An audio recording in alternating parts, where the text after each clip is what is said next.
Hello and welcome to the International Certificate in Intergenerational Practice course. My name is Alison and I'm going to give you a short tour on how to get around the platform. Hopefully, once you've finished the film, you will then feel confident about spending the first couple of days on getting familiar with the course before starting on the modules. This is something that we would really recommend. Makes you feel more comfortable in moving around the modules. First thing, though, is to edit your profile. So go to the top right hand corner. To edit, click on the cog, the wheel, click edit, and then you can work your way through the boxes and add in the information that you're comfortable with. I would suggest adding in a bit of a description because it's really nice to get a wee bit of a background on everybody, and also to add in a photograph. When you're working online, it's very difficult to imagine the person that you're speaking to, and if you have a photograph, it's much friendlier. You can add in whatever information you feel comfortable with, but I would suggest you look at the other fields and maybe put in which network you're part of. So if you're in Scotland, one of our 18 local networks, but if not, international or the UK network is the one that you might choose. You can add in more details, about the type of organisation you are, if you're currently involved in intergenerational work, or if you're doing activities or a project. And what they are. Is it face-to-face, is it online? Once you're happy with your information, click update and that will take you back to the preferences page, which I'm going to let you go and explore yourself. So if I take you back to the dashboard, click on the ICIP course, International Certificate in Intergenerational Practice, and that will bring you back to the home page. I would suggest that you have a look down the list on your left hand side. Go into each of these pages so that you can have a look around.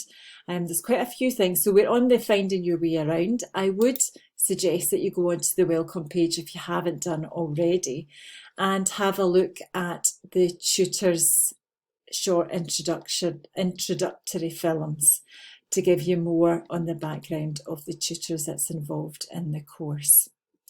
Once you're done, have a look at the library. The library will change over the 8 weeks because there'll be more information added. So at the moment there's lots of reading, information on the programmes, there's further reading with tools and publications, and then also in the films there is lots of interesting videos for you to have a watch.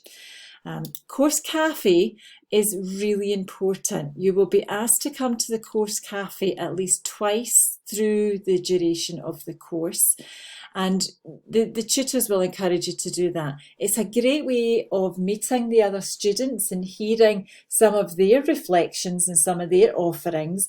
And you can give some of your own reflections back to both tutors and to the students in the Course Cafe. So please do keep coming back to the Course Cafe throughout the 8 weeks.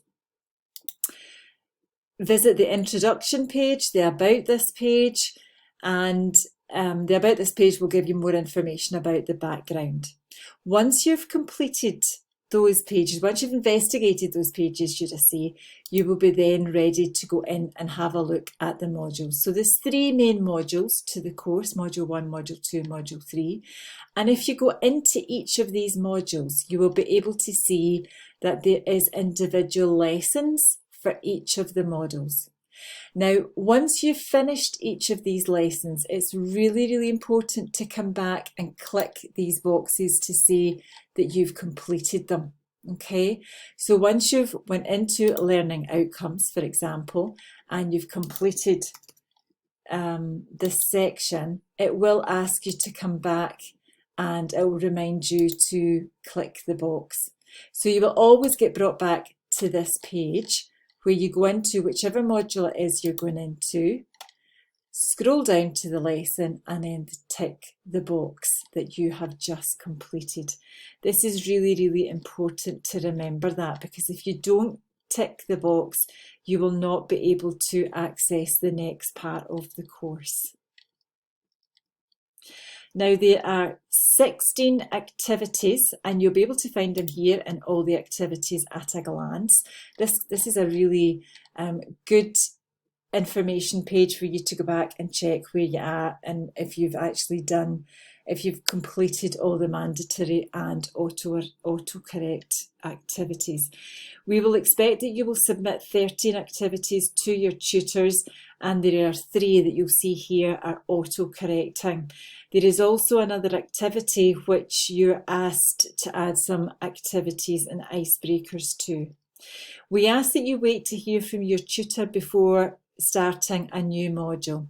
So at the end of module 1, so you can work your way through, and when you get to activity 9, you submit your final activity.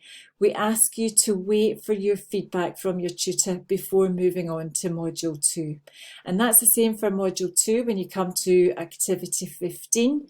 Please wait until you've heard from your tutor before you start on module 3. And that's just so that you can receive your feedback and we know that you're on the right track. I would just say that all our tutors are extremely busy practitioners and academics, and they can from time to time be extremely busy and find it really difficult to get back to you that day or the next day. So we do ask you to be patient on your tutor and give them maybe 3-4 days before connecting with them again. If you are running behind time, please do keep in contact with your tutor. It's really, really important that they know if there's anything that is happening in your life that is maybe holding you back on the course. We will be very patient, but we are also very keen to ensure that all our students complete the full certificate so that you can access the certificate at the end. I will leave you to go through the rest. You'll see that there's details on the overall course assignment, there's the evaluation, there's a course glossary which you'll come up against, but there's also course content. So quite a lot of the previous students have said that it'd be really useful to be able to have a handout that details all the lessons within the 3 modules, and these can be found here in the course contents in PDF. So that's it for me just now. We hope you enjoy the course and find it very fulfilling. We're all very excited to get started. Please do enjoy the course, keep in touch with us, and yeah, nothing much more for me to say, but go and have a go. Let me know if you've got any questions, but please do keep in touch and enjoy. Thank you very much.